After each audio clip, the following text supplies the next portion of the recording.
Unit 5 surface chemistry पृष्ठ रसायन पाठ के अंतर्गत आज हम पढ़ेंगे कोलाइड या कलिल। थॉमस ग्राहम ने पदार्थों को दो श्रेणी में बांटा, पहला क्रिस्टलाइड, दूसरा कोलाइड। क्रिस्टलाइड या क्रिस्टलाप किसे कहते हैं? वे पदार्थ जो चर्मपत्र से विसरित हो जाते हैं, जैसे नमक, यूरिया, शर्करा, अम्ल, क्षार। और दूसरा कोलाइड, वे पदार्थ जो चर्मपत्र से विसरित नहीं होते हैं, उन्हें कोलाइड कहते हैं। और जैसे गोंद, जिलेटिन, एल्ब्यूमिन, स्टार्च। तो ये जो वर्गीकरण है, ये थॉमस ग्राहम द्वारा पदार्थों को दो श्रेणी में बांटा गया था। और ये जो वर्गीकरण है, ये अमान्य कर दिया गया। क्योंकि एक कारण दिया गया है इसमें। देखिए, नमक जल में क्रिस्टलाइट की तरह और एल्कोहल में कोलाइड की तरह व्यवहार दर्शाता है, जबकि इन्होंने नमक को क्रिस्टलाइट बताया तो कोलाइड की तरह व्यवहार नहीं करना था। तो इस कारण ये जो नियम है, इसको अमान्य कर दिया गया। और कई उदाहरण इनके नियम में देखने के लिए मिला जो इनके नियम का पालन नहीं करता था। अर्थात इन्होंने जिसे क्रिस्टलाइट कहा वो कोलाइड की भांति व्यवहार किया, और जिसको इन्होंने कोलाइड बोला वो क्रिस्टलाइट की भांति व्यवहार कर रहा था। इसलिए इस वर्गीकरण को उचित नहीं माना गया। और आधुनिक विचारधारा के अनुसार कोलाइड कोई पदार्थ नहीं है, बल्कि पदार्थ की एक अवस्था है जिनके कणों का आकार 1 नैनोमीटर से 1000 नैनोमीटर के बीच में होता है, और यह वास्तविक विलयन और निलंबन की बीच की अवस्था है। वास्तविक विलयन, निलंबन, कोलाइड, इन सब में हम अंतर पढ़ेंगे। इसमें हम यही समझ लें कि आधुनिक अवधारणा के अनुसार कोलाइड कोई पदार्थ नहीं है, जबकि थॉमस ग्राहम ने पदार्थ बोला था। और ये पदार्थ की एक अवस्था है जिनके कणों का आकार 1 नैनोमीटर से 1000 नैनोमीटर के मध्य होता है। यह वास्तविक विलयन और निलंबन की बीच की अवस्था है, जैसे रक्त, दूध, रत्न इत्यादि। इसकी परिभाषा देखें तो आधुनिक विचारधारा वाला भी है, और सरल रूप में हम इसको परिभाषित करना चाहें तो इस प्रकार से कर सकते हैं। कोलाइड एक विषमांगी मिश्रण है। इनके कण इतने बड़े होते हैं अर्थात 1 नैनोमीटर से लेकर के 1000 नैनोमीटर के मध्य में होते हैं, और ये प्रकाश को फैला देते हैं, जिसके कारण प्रकाश का मार्ग दिखाई देता है। अब देखते हैं हम वास्तविक विलयन, कोलाइड विलयन और निलंबन में अंतर। तो इसको हम जो तुलना देखेंगे, इसके गुण के आधार पर देखते हैं तीनों का अंतर। पहला गुण है कणों का आकार। तो कणों का आकार में हम देखते हैं वास्तविक विलयन 10⁻³ मीटर से कम या 1 नैनोमीटर से कम इसकी साइज होती है, जबकि कोलाइड विलयन में कणों का आकार 10⁻³ से 10⁻6 के मध्य में होता है। और नैनोमीटर में देखें तो 1 नैनोमीटर से 1000 नैनोमीटर के बीच में होता है।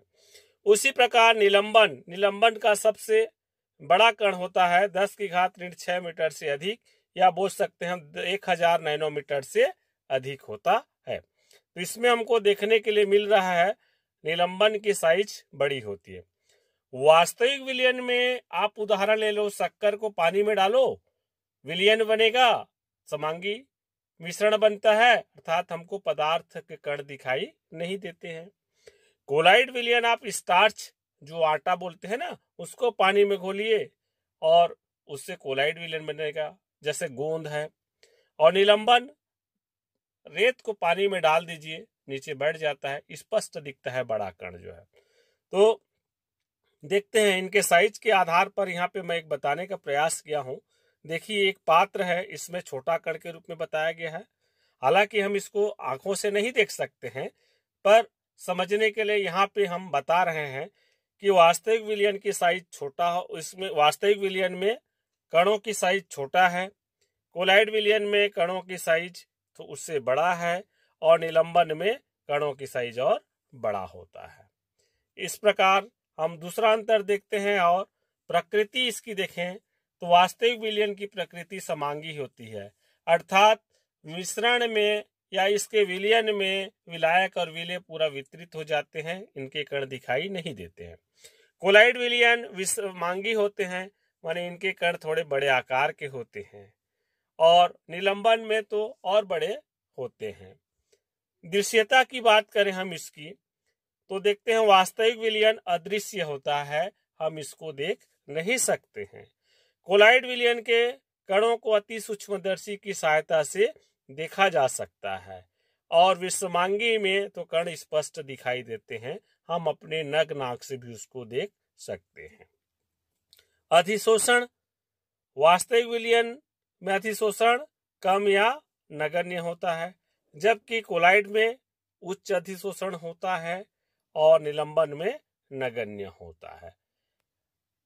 जैसे कि आप समझ ले, वास्तविक विलयन शक्कर का घोल बोले, अगर हम कपड़ा में उसको डालें तो अवशोषित हो जाता है जो विलयन है, लेकिन जब कोलाइड विलयन की बात करें, अधिशोषण उच्च बोला गया है, तो स्टार्च के घोल या गोंद को आप कपड़ा अगर में गिराओगे तो देखोगे कि वहां पे जो है सतह पर वो रहता है, माने अधिशोषित होता है।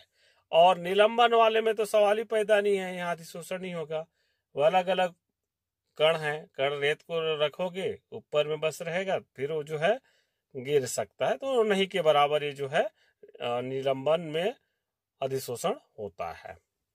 फिर ब्राउनी गति की बात करें हम तो ये जो वास्तविक विलयन है ब्राउनी गति प्रदर्शित नहीं करती है, जबकि कोलाइड विलयन ब्राउनी गति प्रदर्शित करती है और निलंबन बहुत कम करती है।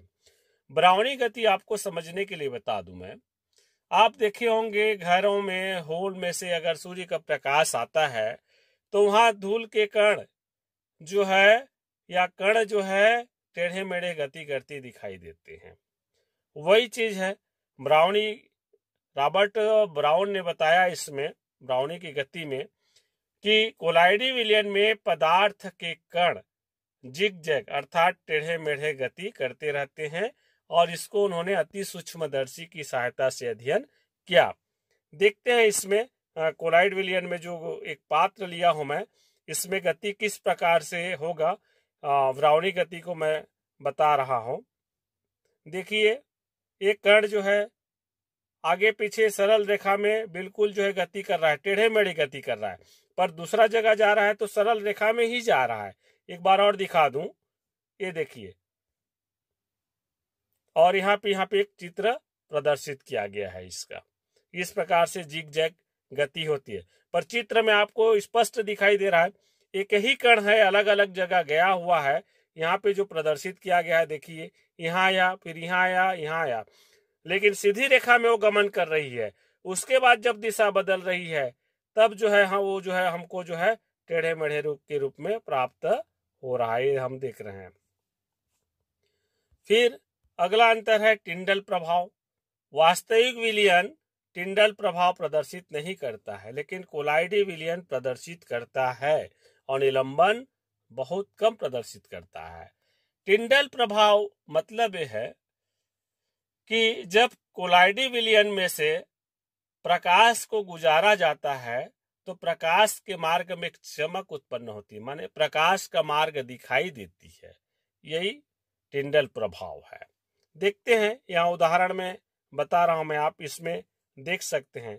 देखिए ये पहला वाला जो है वास्तविक विलयन है, इसमें प्रकाश का मार्ग दिखाई नहीं दे रहा है। यहाँ पे देखिए कुछ दिखाई नहीं दे रहा है, प्रकाश जारी है, तो यहाँ पे कोई अंदर में जो है प्रकाश का मार्ग दिखाई नहीं चल रहा है, पता नहीं चल रहा है। अब जब इसमें देख रहे हैं हम लोग तो देखिए आप यहाँ पे ये वाला एरिया में प्रकाश का मार्ग दिखाई दे रहा है और निलंबन में भी बहुत कम होता है ये जो टिंडल प्रभाव, इसलिए यहाँ भी प्रकाश का मार्ग दिखाई दे रहा है।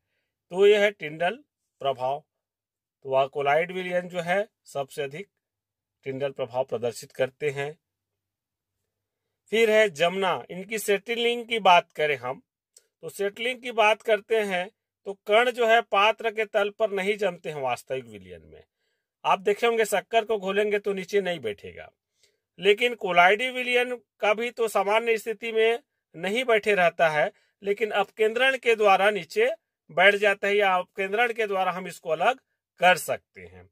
जैसे दूध को मथने से दही बनता है, तो ये भी जो है कोलाइड विलयन का ही उदाहरण ही है। निलंबन की बात करें तो निलंबन में गुरुत्वाकर्षण बल के कारण पात्र के तल में बैठ जाता है कण जो है। आप जो रेत वाला उदाहरण समझ लीजिए, रेत को पानी में डालो, पात्र के तली में बैठ जाता है। हाँ, पृथक्करण की बात करें तो देखें, वास्तविक विलयन फिल्टर पत्र से जो है मुश्किल है उसको जो है फिल्टर करना, लेकिन कोलाइड विलयन भी असंभव है, फिल्टर नहीं कर सकते हैं इसको, लेकिन निलंबन को फिल्टर पेपर से अलग कर सकते हैं। माने रेत के कण की बात करें, जिस कण को हम देख रहे हैं तो फिल्टर पत्र के ऊपर जो है रुक जाएगा, पर वास्तविक विलयन और कोलाइडी विलयन दोनों के कण फिल्टर पेपर को पार कर जाते हैं। इसी प्रकार से देखते हैं झिल्ली द्वारा जो है, तो झिल्ली में हम देख रहे हैं वास्तविक विलयन असंभव है, लेकिन कोलाइड विलयन में हम देख रहे हैं इसमें जो है कण को हम रोक सकते हैं। कहने का मतलब झिल्ली के द्वारा ये जो है कोलाइड के कण रुक जाएंगे, ऊपर में छन जाते हैं, कहने का मतलब, और निलंबन में भी संभव है। अगला विसरण। विसरण में देखें तो वास्तविक विलयन तेजी से विसरित होता है, लेकिन कोलाइडी विलयन धीरे धीरे विसरित होता है, और निलंबन विसरित नहीं होता है।